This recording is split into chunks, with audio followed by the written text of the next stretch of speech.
Right, welcome back. There are 9 games in the Champions League tonight with 3 English clubs in action. I am joined by Dougie Critchley, our very own European football expert, to take us through. We're going to talk about the English clubs in just a moment.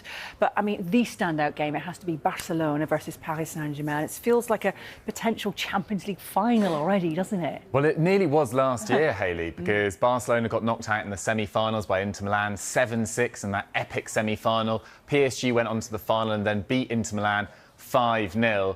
Barcelona have been really impressive so far this season. They're already 1 point clear of Real Madrid at the top of La Liga, and they've got a really solid record at home. They've scored at least 3 goals in 6 of their last 7 home matches, and they've scored 75 goals in the last 17 Champions League home matches as well. So this is a handsy Flick side that are just so clicking into gear at the start of this season. PSG, meanwhile, are aiming to be on the first side in Champions League history to win 3 games in a row by 4 goals or more. They beat Atalanta in matchday 1, 4-0. They beat Inter Milan 5-0 in that Champions League final. They also beat Barcelona 4-1 on both their last visits in 2021 and 2023. So they go there with a fair amount of confidence, as it points out there. But there is a few injury issues for both sides, which is a little bit of a concern. So Xavi, Joan Garcia, Rafinha out for Barcelona, Fermin Lopez too.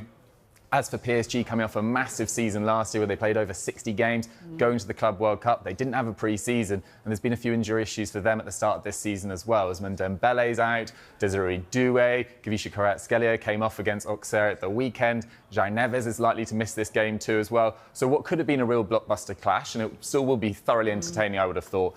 Both sides affected by injuries going into it. OK. Let's talk Arsenal. They host Greek champions Olympiacos. Mikel Arteta's side, they're going to be firm favourites to win this one, won't they? Yeah, absolutely. I think after that momentum that they've gained from that win against Newcastle at the weekend, and Liverpool losing their 2nd successive game against Galatasaray last night, this feels like a massive game, especially going into a weekend that sees Arsenal host West Ham and Liverpool travel to Stamford Bridge to take on Chelsea. They have been imperious at home in recent Champions League campaigns. They've won 13 successive group stage games in Europe, including 10 in a row without conceding a single goal. They got the win against Athletic Club in matchday 1 with Martinelli and Trossard coming off the bench. They've played a lot better in recent weeks as well after a slightly defensive start to the season.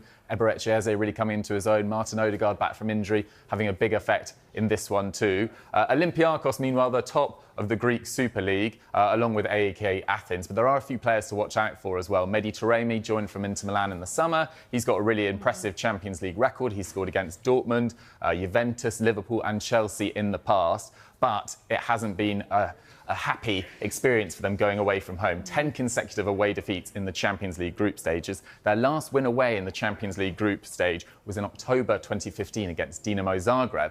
But, bizarrely, they've won their last 3 visits to the Emirates in different European competitions. They actually knocked out Mikel Arteta's Arsenal out of the Europa League in his first season in charge in 2019-20. A few of those wins are over a decade ago now. So they don't necessarily go into this as favourites, far from it. But they'll be hoping with Mehdi Taremi and El Kaabi, who was so crucial to them winning the Conference League in 23-24, that they can at least carry a threat and trouble this excellent Arsenal defence. Yeah, they'll just head to the Emirates, pretend we're not in the Champions League, pretend we're not in the Champions League.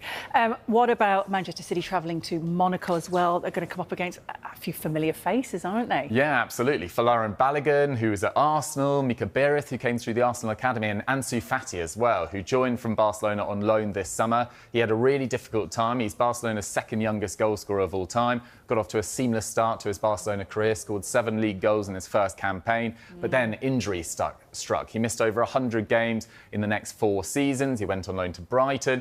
He's now at Monaco, and he started on an absolute fire. He scored 4 goals in 97 minutes of action. And you look at Takumi Minamino as well, Balogun, there's definitely a threat there, but they have been very susceptible at the other end as well. They've scored 14 in Ligue 1, but they've conceded 10. They lost to Lorient this weekend as well, and they lost to Club Brugge in their opening game. So Man City, with Haaland on screen right now, absolutely brilliant at the start of this season. Strong favourites. OK. Do we focus on Newcastle United? We, of course, want to talk about them as well. They lost their opening game, didn't they, to Barcelona? They'll be hoping to pick up 3 points this time against Union Saint-Gilloise this evening. Yeah, they're under a little bit of pressure, mainly because their results rather than the performances at the start of this season haven't been great. They've only won 1 game in the Premier League. They obviously lost against Arsenal at the weekend in very dispiriting circumstances as well. They lost their opening game against Barcelona thanks to that double from Marcus Rashford.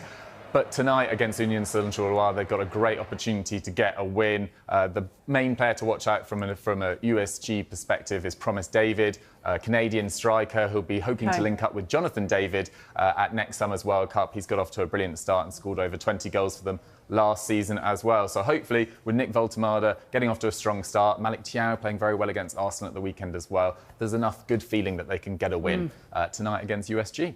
Yes, so much to look forward to. There we go. Right, thank you very much. Pleasure. Indeed.